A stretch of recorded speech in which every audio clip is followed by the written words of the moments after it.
I'm Paul Stanley of KISS. It's 10 p.m. Do you know where your children are? I told you last night, no! You're listening to your source for pro wrestling talk. For those that are unaware, my name is Fuego del Sol. Yeah, I actually used to wrestle for Ring of Honor before I signed with WWE. You know, that name that you just named, I've never had a one-on-one match here in Impact Wrestling Games for Swan. This is Third League. World Women's Champion for NWA. I'm the first ever Mexican-born wrestler to hold this title. This is the first time someone's introduced me as the Monster Hunter outside of a wrestling show. His psychology was completely different, and it was more lucha style and Japanese style, so I got two completely different kinds of training. This is Wrestling Radio. Welcome into another edition of Third League Radio. We are in here today. We've got a lot of stuff to talk about. The first night of the G1. We got Hangman Page returning. We got a lot of big stuff to talk about with AEW. But first, we're going to start in WWE because there have been, well, I guess, announcements made on Survivor Series this year. Survivor Series, once again, running under the War Games. Survivor Series War Games, kind of a thing. But you know, we went to All In. It was in Globe Life, baseball field. AEW just had Brawl at the Ballpark. WWE last year. In the ballpark. Yeah. But WWE last year was at Petco. So I guess in the baseball tradition, WWE is putting Survivor Series in the Houston Astros Stadium. What do you think about that? I mean, Survivor Series in Astros Stadium is pretty big. I don't think I have a problem getting tickets, but depends on the cost, I think. I mean, yeah, it was probably just going to be a similar cost. To me, is it worth watching? Yeah, no, I don't think, I don't think they've got a good product now. I mean, of course, I let my anti-WWE bias be known pretty well. I'm not a fan of any of their work. I'm not a fan of what they're doing at all. But, yeah, is it going to be worth watching? Okay, what's the draw for the fans that are there? CM Punk? I mean, he's already getting a lot of criticism for just coming in and winning the title with no story. You know, speaking of CM Punk, I was just going to say WWE touts their greatest moment in history, or on television, as him sitting cross-legged talking. That's why I'm not gonna, I mean, do I want to see someone sit cross-legged and talk? Do I want to watch Danhausen segments all the time, or do I want to watch wrestling with my money? You liked it when it happened. Do I want to watch wrestling with my money, or do I want to sit and watch someone talk? That's what you have to ask yourself. I mean, you can sit there and say, yeah, you liked it back then. Yeah, I had to educate myself on wrestling. I didn't start watching actual wrestling until 2002 with the Ring of Honor debut. Up until then, I was just watching WWE and thought I knew what I was talking about. The sit-down happened way after that. I would get a tape trade every once in a while from Japan where I could watch something crazy, but that was not a regular. What I'm saying is you liked the very first pipe bomb in 2011. Maybe. But it was... The point is... It's just talking. Well, I don't want to watch people talking. That's not what's going to happen on the pay-per-view or whatever they have backstage segments on the pay-per-view. They rarely have matches on the pay-per-view. Punk is going to be wrestling if it's a show. And the point I'm trying to make is it going to be worthwhile match? No, it never will be. It's WWE. Your source for pro wrestling and your place for modern rock. This is Third League. Rock and Wrestling Radio. But I guess kind of still speaking on WWE in a way before we transition over, Jeff Jarrett was just on Ariel Helwani's show, basically talking about TK, Netflix, all this stuff. He's talking about Jarrett's quote, WWE just started printing money since the merger with Netflix. I'm just going to kind of read more of it. Jarrett says, to me, I'm the idiot if I start throwing stones and saying, hey, creative's this and that, and they went to Vegas back-to-back years. He's like, who said they're not going to make mistakes? That's Jarrett talking. And then he goes, here's my question. Tony answers to Tony. Vince used to answer to Vince. Ari Emanuel answers to Wall Street. How long is that going to be sustainable? Basically, he's asking the question that everyone or basically telling everyone what's going on. He's like, hey, it's hard to explain to these investors who don't know why you need to keep this person. He points to Sheamus. He's like, you could not explain to them why they needed to keep Sheamus, so now Sheamus is free. Sheamus is a free agent. Sheamus is gone. We've been saying that for a while. TKO, the Endeavor CEO, whatever, that corporate mindset, It's not how you run a wrestling company. I mean, granted, WWE has said over and over again for the last 20 years they're not wrestling. They're not pro wrestling. A lot of times, some of their releases do make sense, but this last recent one and the free agents they're letting go don't make sense. I mean, Kairi Sane, you know how hard you worked to get her back, and then you just... Gone. Yeah. I think, honestly, for a WWE hater... Her and Asuka are going to AEW, and they're going to be the AEW Women's Tag Champions.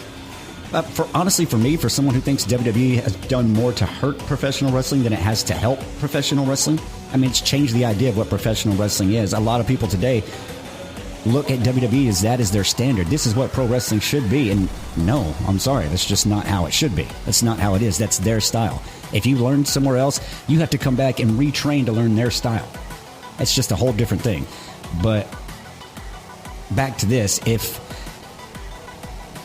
Ari keeps messing up, has this corporate mindset, has this TKO mindset where it doesn't matter what we offer them, it doesn't matter the quality of the product, all these things start building up, people are going to switch the channel, and it might take a long time, but this corporate mindset could be what kills WWE. Mm-hmm.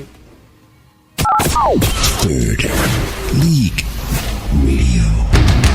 Well, let's get into some wrestling. Let's see, we'll talk day one of the Climax tournament a little bit later.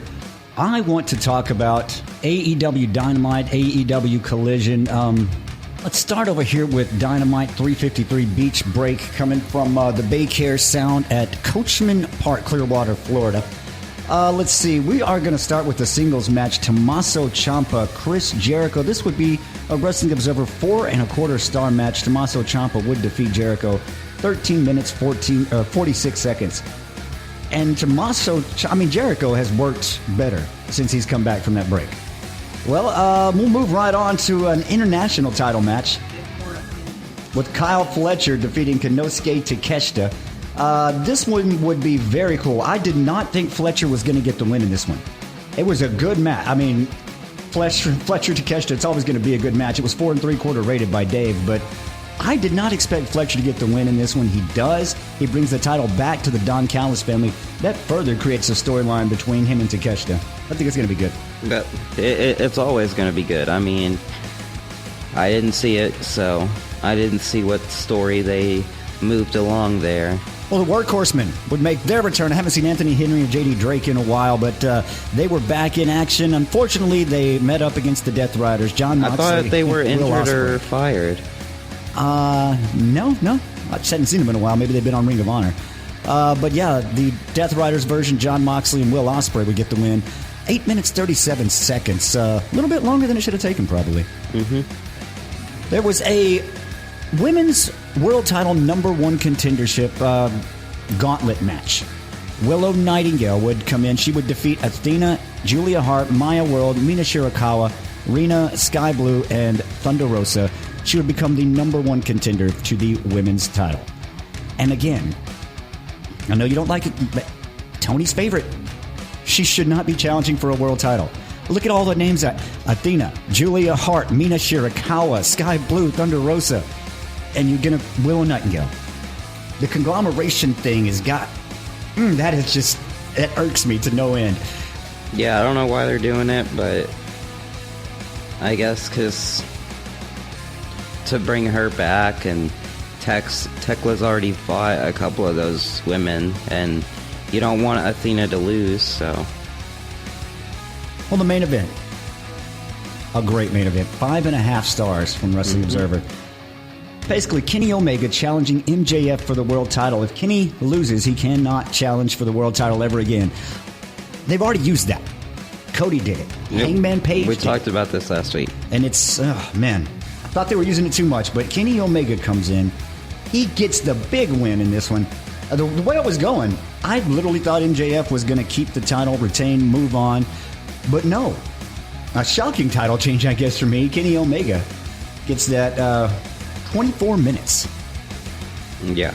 Well, you thought he was going to retire, and it did kind of look that way, where he was trying everything and wouldn't give up, and he was barely kicking out. And then...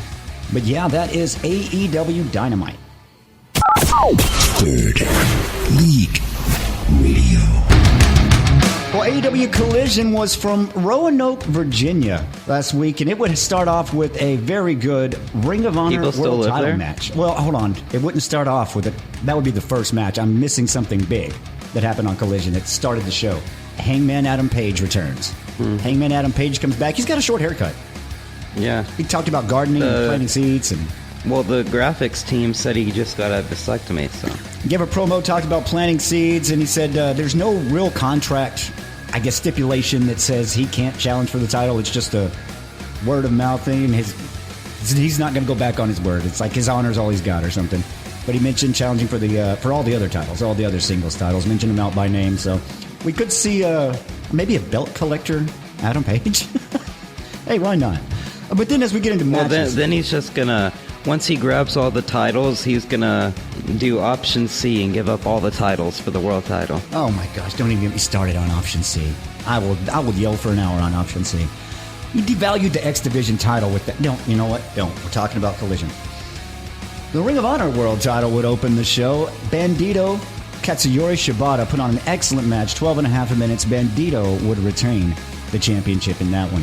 Somewhere on this show, there was something with the Don Callis family where Fletcher mentioned that he won the title and was talking, and he was like, Don Callis isn't here, but everything we do is for Don Callis, and we're going to be on both shows now pulling double duty. But Hikaru Shida would defend her TBS title against Harley Cameron. Just shy of 10 minutes in this one. I like this new... I don't want to say a new side of Hikaru Shida, but they're definitely going to a darker place with her. An 8-man tag match. The Death Riders, Claudio, Daniel Garcia, Moxley, Wheeler Yuta. They would defeat AR Fox, Commander, and Top Flight in, well, just about 12 and a half minutes as they would get the win in this one. Yeah, that makes sense. I still don't know. It feels to me like Death Riders are just kind of there right now. I don't know what kind of direction they have. I don't know what they're going in. I think they're fine. I think AEW is going to add a new member over there at some point. It could be Sheamus, it could be someone else, but I think there's something that's coming up with them. Well, Brian Cage, we mentioned him earlier. He defeated Zachary Wentz. I like Zachary Wentz, but if you've got Brian Cage and you want to tout him as this monster, along with the other big guys that you've got in the Don Callis family, he needs to beat Wentz in a lot quicker time than 7 minutes 53 seconds. But we'll move on as Darby Allin was in action. He would defeat Trent Beretta. I don't know. I think Trent should get much bigger roles than what he's getting. I like a lot of his work. Trent can work with anybody. But he's just not getting... Well, the main problem is his charisma and his promos, because the promo with the Don Callis family that I was talking about, he was stuttering a little bit, hesitate. He kind of sounded a little scared. Yeah. But the main event, Mike Bailey would challenge Mark Davis for his national championship. Clash of styles, size advantage clearly goes to Bailey. Davis' speed would go to Bailey, but Davis would get the win. 14 minutes, 13 seconds, he would retain the national championship. But I don't know, that's a look at Collision. New Japan Pro Wrestling. All right, so now we have got to go to Chicago, Illinois, night one of the G1 Climax. Every match would be a match in the G1. First match started in B block. Aaron Wolf would defeat Hanare in 9 minutes. You know, Tony Khan is really high up on this guy. New Japan is really high up on this guy. Me, not so much. I don't know. Maybe potential. Maybe there's something I'm missing there. But over in an A block match, Jake Lee, he would get the 2 points. He would defeat Shingo Takagi 10 minutes 14 seconds, and that really surprises me on that one. Yeah, that is weird. Back to the B block where Oscar would get the win, defeating Ren Narita by referee's decision 9 minutes 42 seconds. He picks up the 2 points there. Yeah, Ren Narita should not win a match in this G1. Well, over in the A block, Yuto Ice would defeat Great Khan. 11 minutes, 11 seconds. Yeah, that's interesting. Great Khan is really... He's kind of like their Orange Cassidy. You know, he's gonna get pretty much everything. So it's kind of interesting that he lost to Yuto there. But New Japan's really high on Yuto because him and Oscar are the best tag team since the Young Bucks. Well, if we go on to the B block match after this, and one of the highlight matches of the first round, if you ask me. Picking up the 2 points, Zack Sabre Jr. defeating Shota Umino, 16 minutes, 10 seconds. Well, back over in A block, Hiroki Goto would get the 2 points as he would defeat Sonata in 12 minutes. Sonata's back? I guess. I mean, I just see it, and that is who it is. So in a B block match, Callum Newman, who almost didn't get there in time because of injury, he would get the 2 points defeating Yuya Uemura in 15 minutes, 42 seconds. Now, I said they switched up, but these last two are A block matches. Ryohei Oiwa gets the 2 points, defeating Oleg Boltin, 13 minutes, 28 seconds. Good. And in the main event, sticking with the New Japan versus AEW kind of story that's building, Yota Tsuji would get 2 points, defeating the defending G1 champion, Konosuke Takeshita. So that is a look at the first night of the G1. Takesha's been losing a lot. This week in history. Well, all right, time for This Week in History. In the weeks, the days we're looking at, July 6th through the 12th. We got three things we're going to talk about. The first one happened on July 8th, 2013. The Wyatt family would make their WWE main roster debut by attacking Kane on an episode of Monday Night Raw. Yeah, I mean, it was crazy because it was such a different style that WWE hadn't tried in a long time, and you had these great characters that you hadn't seen in a long time. Husky Harris, you hadn't seen him in a couple years, and you didn't even know that was him. I mean, at least for me. Yeah. Like, they look completely different, so it was interesting. It took a little bit for it to work, and I mean, it was WWE's attempt at factions and multi-man matches. They did them so much. The WWE style multi-man matches are boring. That's why they don't do them much anymore. We'll move on, though. July 6th, 1985, Charlotte, North Carolina. NWA would present the first ever Great American Bash. Well, Crusher Khrushchev and Ivan Koloff, they would fight the Road Warriors to a draw. It was supposed to be an NWA AWA World Tag Team Unification match and fight to a draw so they would each keep their titles. Ric Flair would defeat Nikita Koloff to retain the NWA Heavyweight Championship at the first ever Great American Bash. Now, this is the big one for this. Very rarely have I ever agreed with Vince Russo, but a broken clock is right twice a day, you know? July 9th, 2000, WCW Bash at the Beach. This is the night that led to the night that had the chain of events that led to Hogan leaving WCW, never to come back. Basically, Jeff Jarrett was the WCW World Champion. Hogan kept turning down all this stories, and he just wanted the title. You know what I mean? Just all this, just back and forth and back and forth. What happened was Jarrett goes out for the match. Referee rings the bell. Jarrett lays down. That's it. Hulk Hogan's mad, pins him, 1, 2, 3, walks back out. Russo comes down. Russo gets the mic, lays it all out for everybody, breaks the fourth wall, tells everybody exactly what happened, exactly what's been going on. He goes, "You will never see Hulk Hogan in WCW ring ever again." And then later out on that night, Jeff Jarrett and Booker T have a match for the title. Hogan and Bischoff actually had left the show early because that was their that was the plan. They couldn't figure out what to do, so that they did that, and I forgot exactly what it was. Either they were in cahoots, or it was supposed to be like Jeff Jarrett was with the management or something, and they were trying to make Hulk Hogan look bad or something. I don't know, but it was some sort of weird story that they had going on. I forgot now, and I'm not going to look it up. Yeah, but that's... But wait, but then Vince Russo came out and made that promo, and that was unscripted, and that ruined the whole thing. And that was the last nail in the coffin for WCW. If they could, you know. Well, we talked about it earlier in the show. That's another example of corporations not understanding wrestling companies. Match of the week. Well, all right, now it's time for Match of the Week. And what a week to have to choose a Match of the Week. So many good matches. My honorable mention, I think it's going to come from the G1 Climax. Yeah, Zack Sabre. I was going to do that. I didn't see it, but that just, I mean, longest match on the card, right? Well, no, Yota Tsuji and Konosuke Takeshita went 20 minutes, but yeah, second longest. Which that could have definitely been I mean, there's so many good matches. This one, I mean, you can go over to... It's got to be Kenny and MJF. Yeah, I mean, you can go to Collision and go for Bandito, Katsuyori, Shibata, but, I mean, yeah, you're right. The match of the week, 5.5 stars from Wrestling Observer, Kenny Omega MJF for the AEW Men's World Championship. 24 minutes in a match that Tommy Dreamer called a love letter to professional wrestling on the Busted Open radio show. So you know he got a lot of hate from Dave LaGreca for that one. He's actually given AEW credit. They do not do that on their show. But yeah, that is Match of the Week. And after it's all over, you say, oh, what a lovely tea party. Third League. Wrestling Radio. So upcoming shows coming up on, July 19th in Tulsa, Oklahoma. Well, Broken Arrow, actually, at the Property Event Center. GCW, the Tussle in Tulsa. Wow, I couldn't even say that properly. But it's basically kind of a repeat a little bit of the Dallas show, honestly, that they just had. You got Joey Janela taking on Wrangler Red. Bear Bronson and Brick Savage meeting up in a singles match. Got another singles match between Marcus Mathers and the former WWE ID champion, Cappuccino Jones. Which... He's actually really, really good. The problem is, there's a lot of people with his style now.